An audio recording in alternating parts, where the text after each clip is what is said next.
is tree pose. Half moon pose. Forward fold.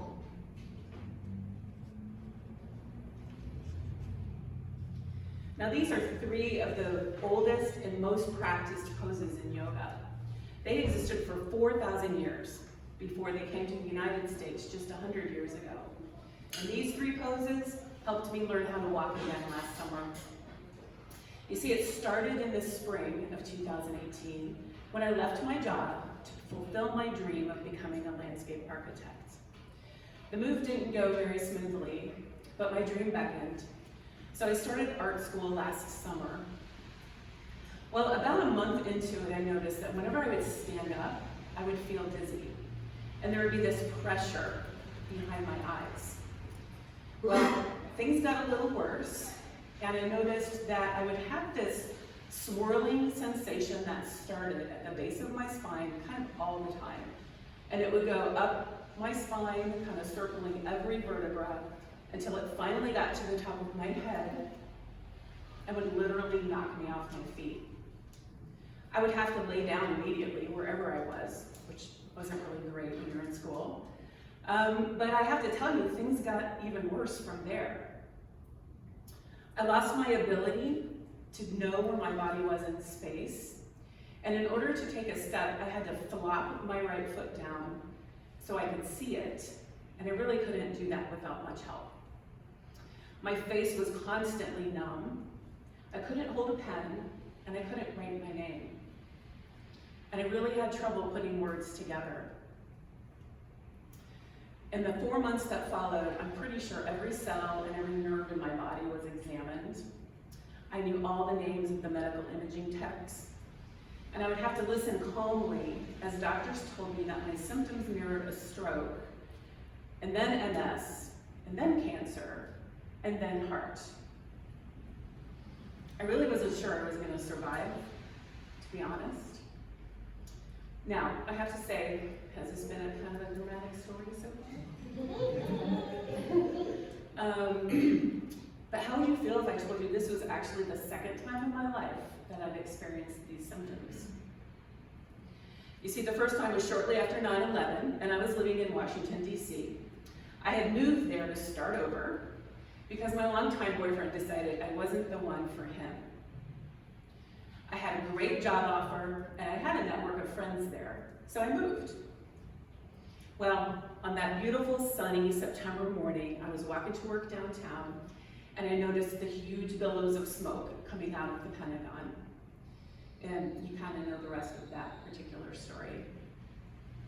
Shortly after that, I started to struggle. I couldn't focus, I couldn't do my job, I had trouble sleeping, and I would often feel very disoriented. I was working 2 jobs to stay afloat, and dear God, I was nearly mugged twice.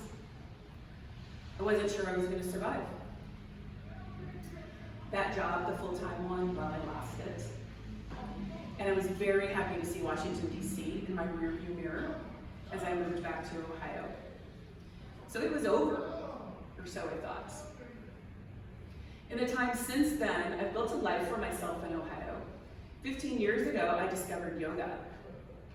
I loved it immediately. I think really because it was something I could wear flip-flops to and nobody really cared.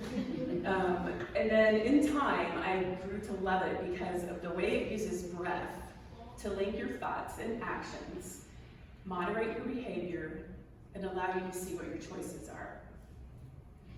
I also learned that yoga is effective, or can be effective, in treating PTSD. I studied the work of Bessel van der Kolk. Yes, a word I couldn't say a year ago.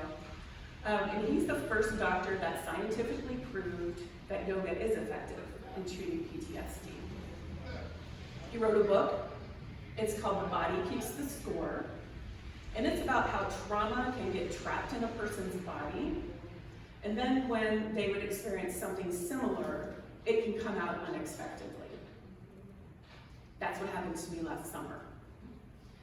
The move of changing jobs, something very secure, lots of people that I was very secure and safe with, and moving into something much less secure was very familiar to my body. See, it had happened before, and my body thought the very next thing that was going to happen was some life-threatening event, like a bombing, perhaps. So what happens is your nervous system freezes. My nervous system froze, big time. That part of your brain that's instinctual and takes over when your body feels like it's going to die is what happens when this occurs.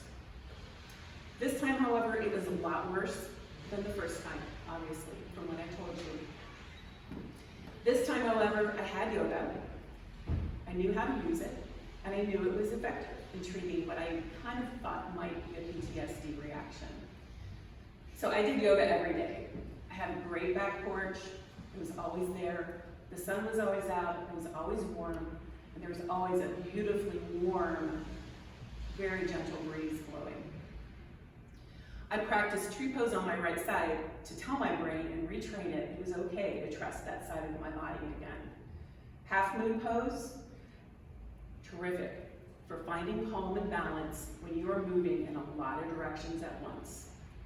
And forward fold, well, I mean, that's just the quintessential yoga pose that symbolizes a surrender to the mystery of life and that you trust the wisdom of your body. So with a lot of patience, a lot of time, I improved. Today I still get dizzy every now and then, but I also wrote this story with a pencil I held in my hand using sentences that I put together. And last month, I completed a 4-mile sunrise hike in the Rocky Mountains. When I got to the top of the mountain, I took the biggest exhale in my life. I raised my hands as high as I could, and I folded forward to surrender. Namaste.